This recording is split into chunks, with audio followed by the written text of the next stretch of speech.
Basil Rathbone and Nigel Bruce in the new adventures of Sherlock Holmes.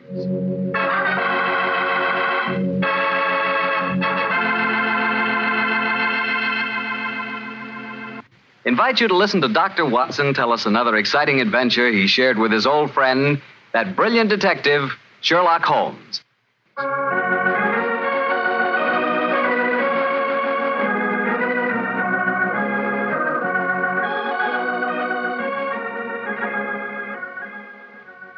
Well, here we are once again, keeping our weekly date with Dr. Watson. Good evening, Doctor. Good evening, Mr. Bartell. Come in and join me. As you see, the puppies have been keeping your chair warm for you. Here, shove them off. No, Doctor, I don't want to disturb them. They look much too comfortable. I'll sit over here, thanks. There's tobacco in the jar beside you, cigarettes in the box, and some excellent port on the sideboard, so make yourself at home. Thanks, Doctor. Are you all ready with tonight's new Sherlock Holmes adventure? Yes, Mr. Bartell, though I'm afraid after all these years, it's going to be a little hard for me to recapture for you the spirit of the story. Well, last week you told us that a band of gypsies played a prominent part in the adventure. Yes, they did indeed. And it was amid that colorful atmosphere that my story begins. It was in the autumn of 1890. My old friend Sherlock Holmes had persuaded me to leave the comforts of my domestic fireside for a few days and to accompany him to the tiny village of Bragston-on-the-Marsh, in the heart of the Norfolk Fen district. What took Sherlock Holmes up there, Doctor? I'm afraid that at the time we left London, Mr. Bartell, he concealed his true purpose from me, saying only that he wanted friendly companionship and a strong right arm. Not until later did I learn that he was then on the track of one of the last clues that led to the confining of the Moriarty gang. But to get on with my story. We arrived at Bragston-on-the-Marsh and settled ourselves in the village inn. And after an early dinner, we strolled across the fields to the gypsy fair that was encamped nearby. It was a colorful sight, Mr. Bartell. Naphtha flares lighted a group of tents, and caravans dotted round the edge of the marsh. And as gold-earring gypsy girls told fortunes and danced, swarthy gypsy men played on their violins the haunting melodies of their ancestors. We watched the sideshows for a few moments and then strolled towards the center of the gypsy encampment. It seems only like yesterday, Mr. Bartell, as Holmes turned to me and said... Far cry from Baker Street, isn't it, Watson? Yes, indeed. Just the same, Holmes, I'm convinced that you're not here purely for a holiday. You're on the trail of some criminal. No, chap, I'm on the trail of a clue. A clue, if I find it, may lead to the confounding of the Moriarty gang. Holmes, can't you be a little more explicit? After all, I left my wife and my practice without asking any questions. Surely now we're up here, you can let me know what's afoot. Very well, old fellow. I'm searching for a young gypsy by the name of Pyramus Hearn. He disappeared recently from London, and it's vital that I find him. I know that he can give me some essential information on our old enemy, Professor Moriarty. And you're expecting to find the gypsy here? I hope to get news of him, at least. His father, Jasper Hearn, is head of this particular encampment. Why don't you ask if you can see him? Just what I'm about to do, my dear fellow. Well, here comes it just now. I'll ask him. All right. Oh, excuse me. You speak to me, Cordial? Can you tell me where I may find Mr. Jasper Hearn? What you want with Jasper Hearn? I have a message for his son, Pyramus. That is different. Jasper Hearn stands in the booth yonder. He is the Timberlangro. Timberlangro? Sir. He's the gentleman engaged in an interesting exhibition of skill involving 3 thimbles and a pea. What our American cousins refer to, I understand, as the old shell game. Let's stroll over there, shall we, old fellow? If you would wish to talk to Jasper, it would be better to wait until he is finished. A Timberlangro needs all his wits about him. Roger, look at that stunning girl in the tent over there. Who's she? Her that is penning the rice tuckering. That is Lydia Pentalangro. Excuse me, I shall tell Jasper to expect you late. I can't understand a word they say, Holmes. Penning the what? At last, my dear fellow, you can appreciate how I have felt at times. But at least their words are clear, even if the sense is not, to someone who is unfamiliar with the Romany language. I don't know why you keep hinting that I'm hard to understand. No one else ever complains of it. In any case, what does penning the thingamabob mean? Well, if I remember rightly, penning duckerin is telling fortunes. And from the sound of things, Lydia Pentalangro is not greatly pleased with the duckerin she pens. No more. Lydia can tell no more fortune. Come on, Watson. Let's see what the trouble is. What do you mean? You must finish it. But Olive, my dear, if the young lady doesn't want to tell my fortune... Rubbish. You crossed her palm with silver. She's taking money under false pretenses. Here, I give you your silver back. Lydia has never taken money under false pretenses, nor has she told the future when she does not wish to. Goodbye to you. The insolence of these gypsies is intolerable. If I had my way, they'd be run out of the county. Now, my dear, don't get so excited. The poor girl's probably... Good evening. Major Treadgold, isn't it? Huh? I don't think I have the pleasure of your... Oh, dear me. It's Mr. Sherlock Holmes. Yes, sir. Well, bless my soul. Haven't seen you since that last meeting of the Geographical Society. Oh, I'd like you to meet my wife. How do you do, Mrs. Treadgold? How do you do? This is my friend, Dr. Watson. How do you do? And what brings you up to this part of England, Holmes? Are you hot on the trail of some desperate criminal? Dear me, no. Dr. Watson and I are taking a little holiday, and you and your wife? We live here in the manor house. Well, you're very lucky. It's a beautiful part of the country, Mrs. Treadgold. I hate it. I was born and brought up in London. I'm never really happy outside a city. Yes, Oliver's not one for the peace of the countryside, I'm afraid. Well, perhaps we'll get back there. It's a little difficult these days, you know. We've got the boy to consider. Boy, your son, sir? My dead brother's son, Doctor. We have no children. My little nephew's only 4 years old, you see, and I'm his guardian as well as being executor of his estates up here.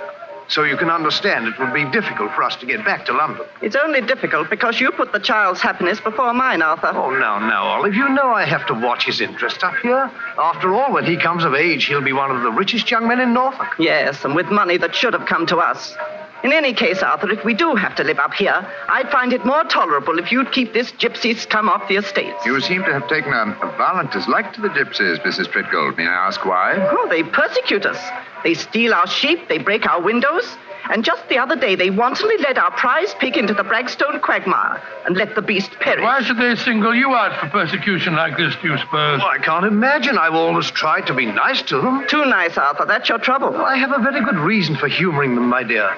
You see, Holmes, I've always been afraid they may carry this feud so far that they'll even hurt the baby. Olive, my dear, I wonder if you'd go ahead and wait for me in the carriage. It's getting rather chilly. I'll join you in a moment. Very well, Arthur, but don't keep me waiting long. Good evening. Good evening. Good night, Mr. Treadgold. Let's stroll away from the camp, shall we? I've got something very important to tell you. Something I didn't like to say in front of Olive. The gypsies have threatened to kidnap our boy. Great Scott, how shocking. What form did their threat take, sir? This letter. I found it pinned on the frame of my dressing room mirror when I went up after dinner tonight. Let me see it, will you, please? Well, what does it say, Holmes? A Romany Rye... A Romany Rye? Won't take your insults forever, Major and Mrs. High and Mighty. Watch out for the Treadgold heir. The Bragstone quagmire would make a nice finishing school for him. Romany Rye? What's that mean? Well, it's their own term, meaning gypsy. Mr. Holmes, what shall I do? Major Treadgold, I should say... Great heavens!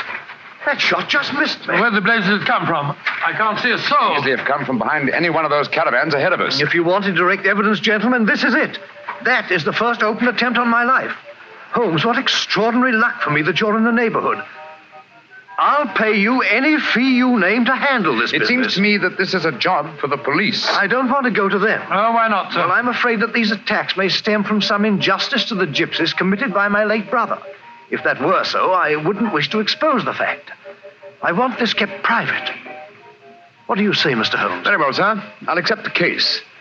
It shall be kept private, and I promise to do everything in my power to protect the safety of the Treadgold heir. We are staying at the Rose and Crown in the village.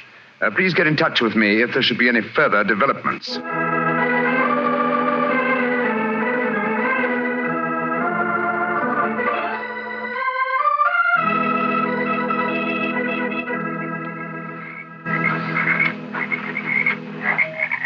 The affair seems to be closed down for the night now, Holmes. They're turning out the naphtha flares. Yes, let's stroll over to Jasper Hearn's caravan, shall we? He should be free now. Well, if he's head of this tribe, he ought to be able to tell you something about this Treadgold business. Yes. Though I shall first ask him about his son, Pyramus, the man I'm looking for. I think the fact that I know his son will inspire confidence. Here we are. This is the caravan. That girl, Lydia Petrolengo, sitting outside, the one that was telling fortune. Yes. Good evening. Who are you? And what do you want? I wish to speak to Jasper Hearn. He is not here. He's gone to the marshes. When will he be back? I do not know. You bring trouble to Jasper? No, my dear. This is a personal visit. We're not after him for being a thimble engro. Or for penning duckerin. Oh, for a Gorgio, you speak a Romany well, brother. Oh, you are a true Lavengro, master of words. Where did you learn it? From Jasper's son, Pyramus. Oh, you know Pyramus then. A fine boy. Oh, sit down on the grass, my friend. You may wait here for Jasper. He will be back soon. Thank you. Is that your violin lying on the steps, young lady? No, that is Jasper's Beauchamp. Jasper's person, one knows that. That is the Romany word for violin. You play, sir? No, but my friend does. So? Oh, then take it, brother. The stars are bright. The night is warm. Music will be sweet. To a Romany chai, I'm afraid my violin playing will sound rather poor stuff.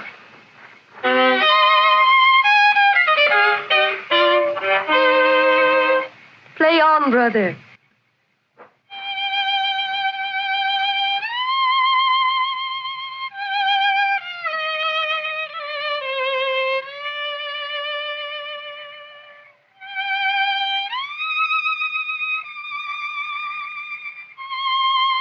Stop, brother. You play well, but Sarasate Zigeunerweisen is not the true gypsy music. I've heard it in London and in Budapest. They call it gypsy. But what can a gorgio know of the true heart of Romany? Wait here. I will get my own violin. Charming girl, charming, but why do you keep on talking about gorgios?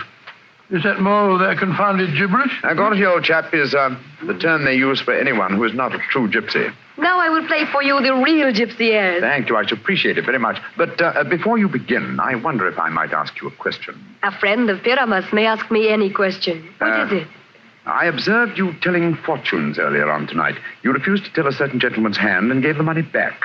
Did you know who the gentleman was? No, brother. Nor the noisy woman with him. I refused to pen the dockerin because I saw blood and violent death in his hand. Violent death that is soon to come. Violent death? Good Lord. Watson, old fellow, I want you to do me a favor. Yes, of course I will. What is it? I must remain here until Jasper Hearn comes back. I should like you to return to the inn. It's more than possible that we may have news from our client before the night is out. I'll be back later. Oh, well, it's nice of you to give me the best job. Good night, Miss Petronino. Good night. And now, please play for me a true Romany air. Very well, my friend. Listen.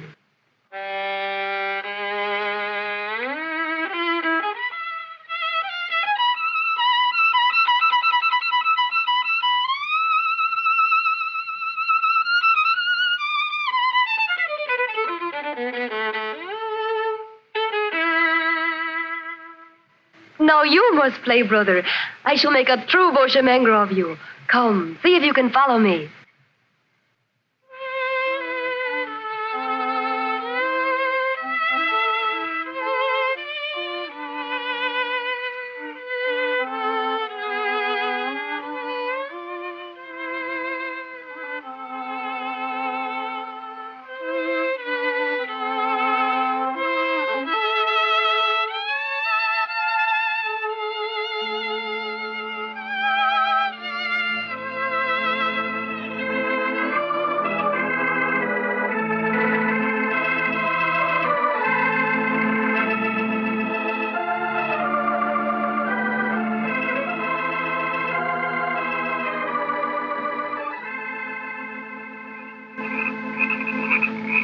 Lydia, you have taught him well. You have made a true bushminger of him. He is an apt pupil, Jasper. Well, with such a teacher, it's hard to be otherwise, Mr. Hearn.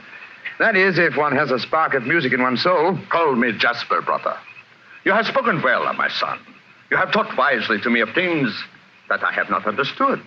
Come, we shall drink wine together underneath the stars. I shall get glasses and a flagon. Jasper has taken a great fancy to you, brother. And I to him. He's a fine man. Sherlock Holmes, Yes, Lydia? may I read your hand, brother? Why, yes, of course. A strange hand, and a beautiful one. A long lifeline, and yet I see sudden death and violence surrounding you. Now, at this moment. And in the future, I see a journey for you across the seas within a year. Beware of water that runs in the mountains. Near death will befall you there. More travels, more dangers. Oh, you must be careful, brother. Oh, What is it? our paths are destined to cross but once. We shall not meet after this night. That makes me sad. Oh, but we shall meet again. I shall be here for some days yet. No, it says in your hand that we shall not meet again. And a hand cannot lie. Who is this that comes toward us through the moonlight? It's my friend, Dr. Watson, I think. Yes. Hello, Watson. What's wrong? Wrong. Everything's wrong. Mrs. Treadgold's waiting in the carriage. She wants you to come at once. Indeed, why? The child has been kidnapped. Major Treadgold has gone for the police, and Mrs. Treadgold is threatening to rouse the local inhabitants and come out here and burn this camp to the ground if you don't find the child. Tell Mrs. Treadgold to return home. She can do no good here. But Holmes... Tell her, old chap, that I have the case well in hand. But how can you have? You've been out here all the time playing your violin. Have faith in me, please, old fellow, will you? And deliver the message. Then come back here and join me, and I'll explain everything to you. Very well. I suppose you know what you're up to. Violence and trouble, brother. It is all there in your hand. Well, what must be shall be, and I wouldn't have it otherwise. But for the moment, the sky is starlit, the air is still, and the melody you played haunts me.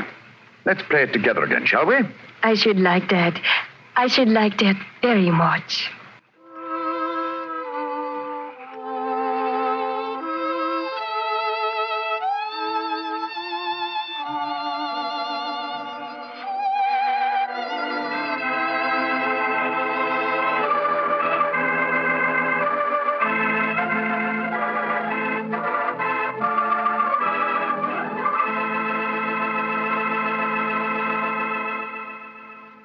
Dr. Watson will continue his story in just a few seconds.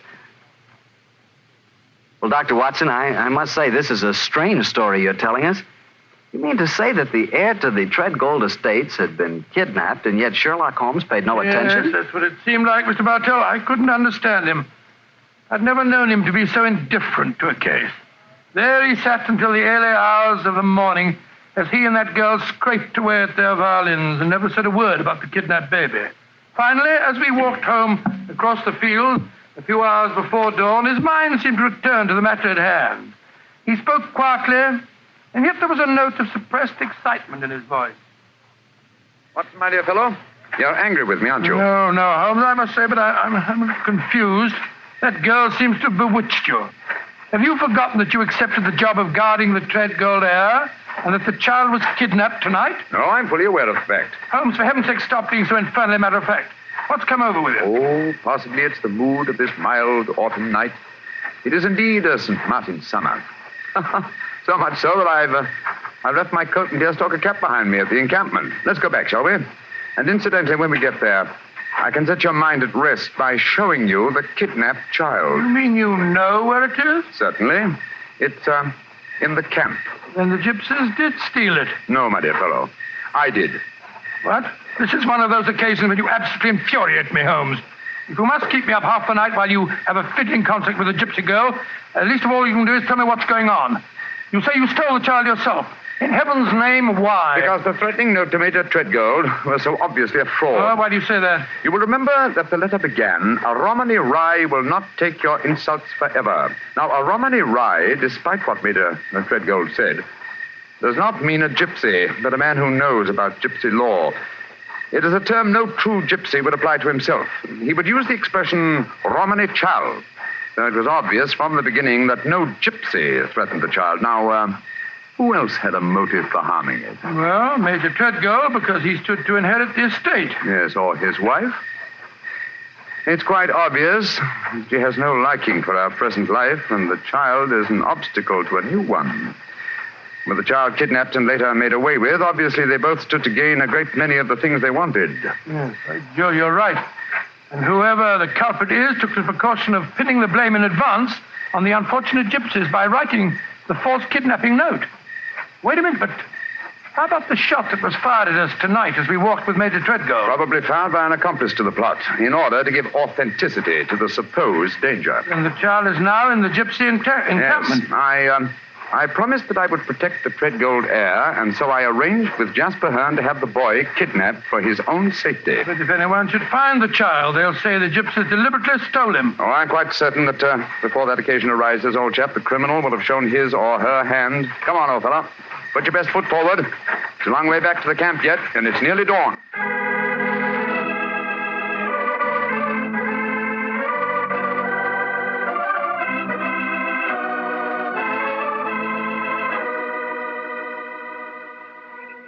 You have come back, brother. You wish to spend the remainder of the night in the encampment? No, thank you, Jasper. I just came back for my cap and coat. It was so warm tonight, and I forgot about them, and I started to walk home without them. I will find them for you. Oh, We found this message for you soon after you had left. It was pinned to the door of the caravan. I do not know how it got there. I will search for your coat and cap. Another message? What does it say, Holmes? Never trust a Romany Rye. Uh-huh. The same mistake again, Watson. Your plans have been betrayed. For proof, meet me at the Bragstone quagmire at dawn. It's a trap, Holmes. Obviously. We must spring it with caution. I cannot find your coat or your cap, brother.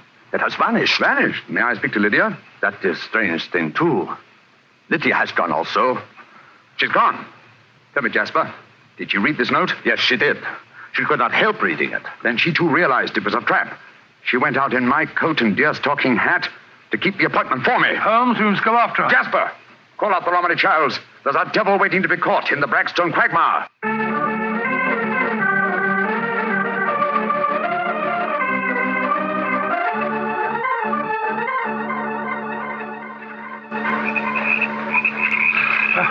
How much further to the quagmire, Jasper? 200 yards. No more. There's Lydia. There she is. And she's dressed in my deerstalking hat and coat, walking into the trap that was set for me. Lydia! Lydia! They got her. Look. She stumbled. She's fallen. I'll go to her, Watson. Jasper, get that devil who staged this fiendish plot. I've a score to settle with him. Do not worry, brother. The score will be settled. Follow me, doctor. Right you are. I'm right behind you.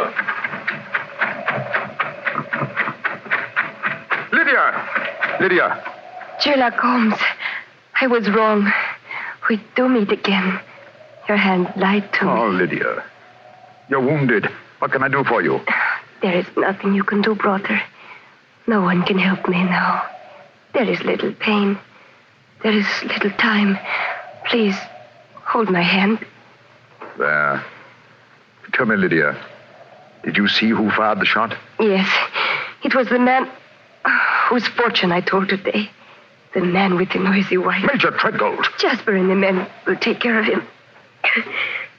There is one thing I wish to tell you, brother. Yes? Our short meeting has brought me happiness. I should like to think I can leave you something so that you will not forget me. I shall always remember you, Lydia. Always. You gave your life for mine. There is one thing of mine that I wish you to have. It will remind you of me. What is it? My violin. It brought us together. I should like you to have it, brother. Lydia. Do not be sad. It is good. My life for yours. You will give help to many people. It is in your hand. Goodbye. Oshimengro.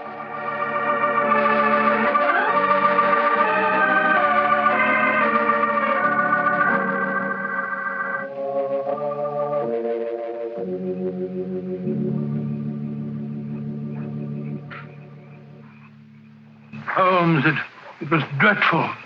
Dreadful. The gypsies surrounded Major Treadgold. They forced him back into the Bragstone quagmire. I tried to pull him out, but I couldn't do it single-handed. I'm not sorry, Watson. Jasper, you know that Lydia is dead? Yes, I know it. The gypsies knew it, too. That is why you were single-handed, Doctor, in your attempts to save the murderer.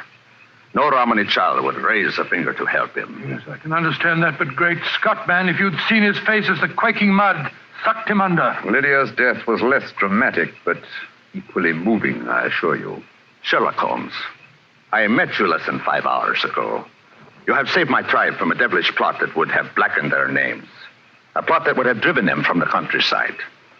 What can I do in return? 2 things. First, tell me where I may reach your son, Pyramus. His address is in this sealed envelope, brother. Thank you. What else may I do for you? As Lydia died, she willed me one gift for remembrance. And what was that gift, brother? A violin. Of course. Here. Here it is. Huh. She told me I might become a true Boshomengro. Let's see if I can recapture the melody once more.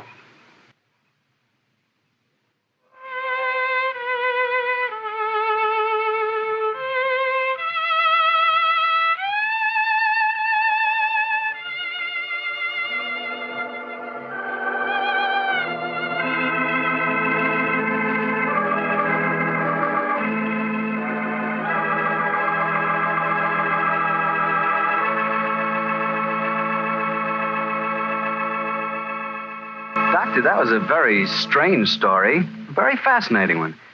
But tell me, do you really believe that gypsies can tell your fortune by reading the palm of your hand? Oh, frankly, I don't know, Mr. Bartell. Perhaps they can, perhaps it's coincidence. And then again, maybe some gypsy women have a heightened sense of intuition.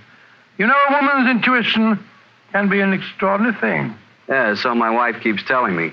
Well, Dr. Watson, what story are you planning to tell us next week? Next week, Mr. Bartell, I'm going to tell you of a strange adventure that Sherlock Holmes and I had in the East End of London. It concerns 5 nephews, an eccentric will, and a dead man's watch that gave us the clue to murder.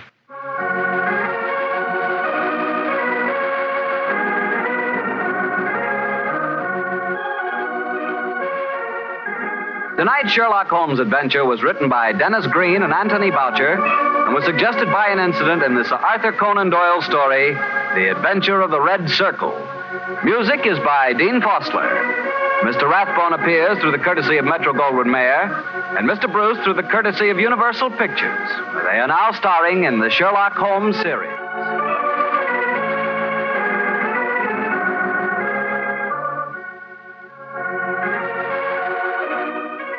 Tune in again next week, same time, same station.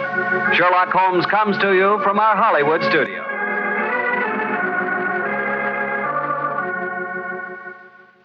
This is Harry Bartell saying good night. This is the Mutual Broadcasting System.